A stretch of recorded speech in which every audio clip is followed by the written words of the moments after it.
بەڵێ سنتەری فریاکەوتدا ئەمە یەکێکە لەو دەیان پەیوەندیەی کە ڕۆژانە دەکرێت بە سنتەری هەمانگی هاوبەش ژمارە 100ەوە.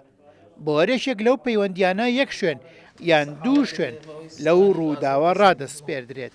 من لە تانجەرۆ لە سنووری پۆلیسی چوەچرایە کەسێک مردوو بەهۆی غازەوە لە تانجەرۆ کوردە عەرەبە بڵێ لای تومانگایەوە چوونە دەسان خۆش بێ. بەڵام کاتێک ڕووداوێکی کوشتن یان تاوانێک ڕوودەدات هەمووان دێنە سەر خەت و هەریەکەیان لایەنی خۆی ئاگادار دەکات. وەک ئەم ڕووداوەی لە کاتی تۆمارکردنی ئەم راپۆرتەدا ڕوویدا. باشی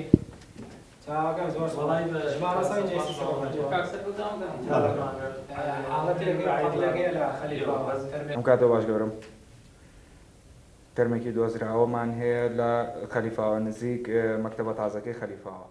سنتەری هەمانگی هاوبەش PJCC لە ساڵی 2022دا لە شاری سلێمانی 5362 لە شاری هەڵەبجە 457 لە ڕانیا 730 لە پێنجین 544 لە کەلار 1395 و لە چەمچەماڵیش 196 پەیوەندی پێوە کراوە.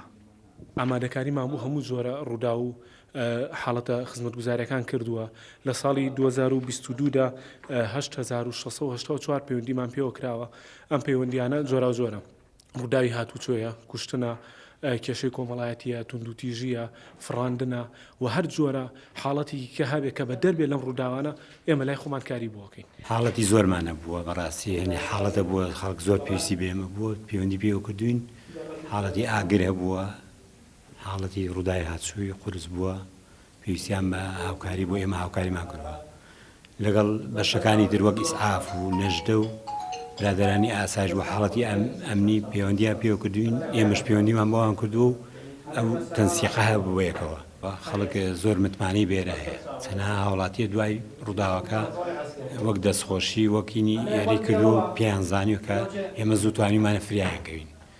هەر کاتێک پەیوەندی دەکرێت بە ژمارە 100ەوە ئەو پەیوەندیە بە گرنگیەوە وەردەگیرێت چونکە ڕەنگە کەسێک بێت لە کێشەدا بێت یان تووشی ڕووداوێک بوو بێت یاخود بە گومان بێت لە کەسانی بەگومان. هەر بۆیە بە زووی ڕێوشێنی تایبەت دەگرنە بەر تا هەمووان پارێزراو بن و بە دوور بن لە کێشە. هێمن قادر، کورد سات نیوز، سلێمانی.